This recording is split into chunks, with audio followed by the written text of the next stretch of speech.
to American soil. And I know that everyone in this room joins me in sending our prayers and eternal gratitude to the families of those great heroes. Those families are incredible families, devastating to be. Hardest thing to do, you know, I've done it a lot. The hardest thing to do is to go to Dover, because Dover is where, for the most part, a lot of the fallen, the warriors, the great young people that have died in war, they seem to mostly go to Dover. They come home to Dover. Dover does a great job of handling things. They have men assigned to the family. They have men and women that are incredible, assigned to the families. It's a beautiful thing, but it's also a very sad thing. But they all said one thing to me: make sure you win, sir. Make sure you win. They weren't playing games. They want to make sure. They said it. Everybody said it. They were separate, but everybody said the same thing: make sure you win. We will. We've already won in many ways, but we haven't won enough. We go forward more determined than ever to achieve ultimate victory that will end this long-running danger once and for all. 47 years, it should have been done a long time ago.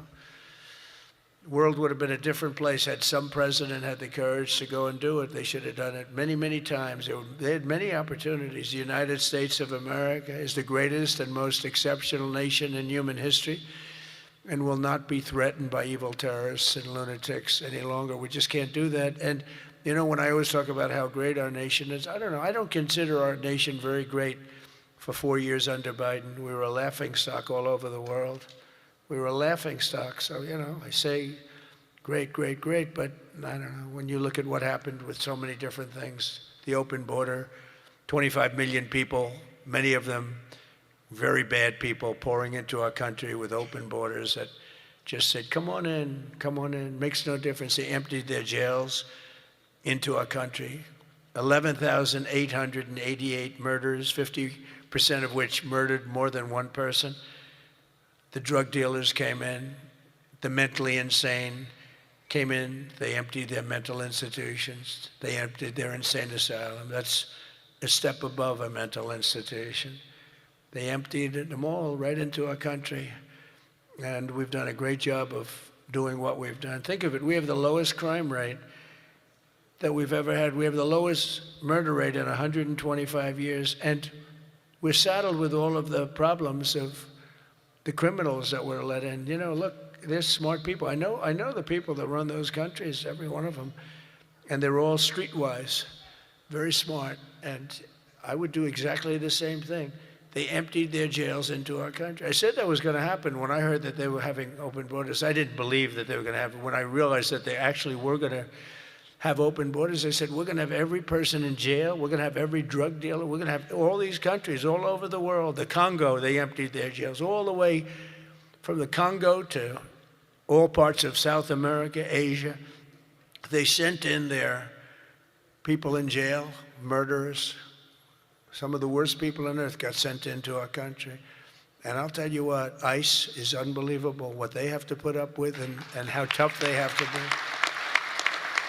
That goes for Border Patrol, and it goes for law enforcement, our law enforcement people. But sadly, even as our service members are fighting bravely to protect America abroad, the Democrat minority in Congress is deliberately sabotaging our national security at home. And you're going through it right now, fellas. I mean, you're going through, it's not even believable. You know, we should be very safe right now, especially when we're attacking somebody that's evil, bad intention. But last week, 53 House Democrats voted against a resolution affirming that Iran remains the world's #1 state sponsor of terror. Who the hell would do that? I mean, almost every act, whether it's Hamas or Hezbollah, no matter what, you take a look, it's Iran or Iran-sponsored. And even more outrageously, as we speak, Democrats have shut down the Department of Homeland Security. They've got it shut down. Do you believe it? Right now. Because they care more about amnesty for illegal alien criminals than about protecting the lives of American citizens. I mean, take a look at it. The American citizen is being scoffed at by Democrats. It doesn't make sense. None of this stuff makes sense to me, you know, when they sat and they wouldn't stand up for for incredible people. They just refused to clap, stand up. By the end of the speech, by the way, they were all standing because somebody was passing them. No, you people are getting killed tonight. They were all, they'd stand up for everything I was saying. At the end, that last half hour, they were standing up for things that they shouldn't have stood up for because they got the word, you're getting killed tonight. Stand up and clap for the woman that just lost her daughter, please, to a violent criminal. But Democrats must vote immediately to reopen the Department of Homeland Security so that we have the resources to keep America safe.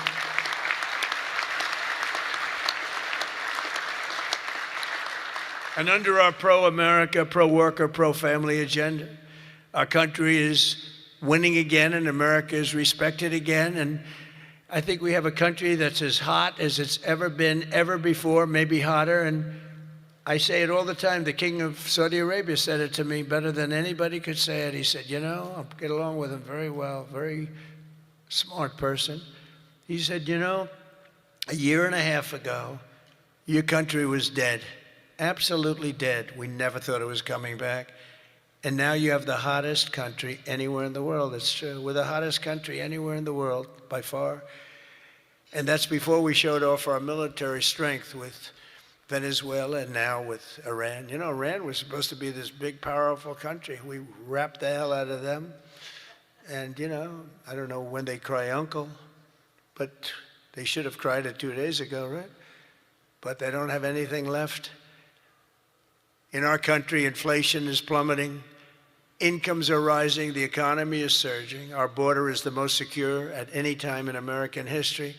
And the murder rate is the lowest in 125 years. That's before my father was born. My father was born 6 years later than that. I don't know if he'd like me to say that. Never liked to talk about his age. He said, don't talk about that. But think about 125 years ago, 1900, the year 1900. The stock market has set 53 all-time record highs since the election, and it's going to go a lot higher as soon as we get rid of this stuff that we're doing right now, that we really had no choice. I mean, I asked people, I said, would you rather do this or would you rather go along nice and smoothly, but eventually have a catastrophe the likes of which perhaps the world has never seen? And just about everybody says, except for lunatics, said, no, you had to get it done. Should have been done a long time ago. The average 401k is up almost $35,000. Think of that. It's at the best they've ever done. And I think you're going to see some real numbers when this gets, because this was always a dark cloud hanging over not only Israel, which was going to get wiped out. You know, if we didn't do that B-2 attack, Israel would have been wiped out. They would have had a nuclear weapon within 2 weeks after that. And even now, I think they were looking to take over the Middle East, because when you look, and we have pretty good proof, all of those missiles that were so stupidly aimed at Qatar, Saudi Arabia, UAE, they were all aimed, and others, at countries that were sort of like, leave us alone. They were all right. They were sort of neutral, but they weren't doing it. All of a sudden, they're getting hit with missiles. And they could have gone one of two ways. They could have gone toward their side, like, we're with you, or they could have gone with our side, and they really went with our side, and they've helped us, and they've been a big force. But they got hit. But they were going to be hit with us. Had we not done the B-2 raid, and if we not done this one where we said, nope, it's time to go in, we have to go in, have no choice. Number one, if we didn't go in, they would have come in after us, because I see the Democrats trying to justify it, and they're failing because the voter on the street is saying, you got to be kidding. But I see where they're going, where they're always saying, no, there was no reason. Well, I'll give you the best reason of all. Within a week, they were going to attack us 100%. They were ready. They had all these missiles, far more than anyone thought, and they were going to attack us. But they were going to attack all of the Middle East and Israel, and if they had a nuclear weapon, they would have used it on Israel. And this was going to be a major attack on all. They had all of those missile sites and all those launchers that we got rid of, about 80% of them right now, by the way. Got rid of most of the, it's died down to a trickle. There are very few launchers left. What our military has done is amazing. They wiped out almost 20%, maybe 22, 23%, but the rest are going very quickly. And the missiles have been largely knocked out. The drones have been knocked down, and we're hitting where they make the drones. We know them all, and we're knocking the hell out of that now where they manufacture the drones. A lot of work, a lot of brilliant work, but we're going to have a much safer world as soon as it's finished, and it's going to be finished pretty quickly.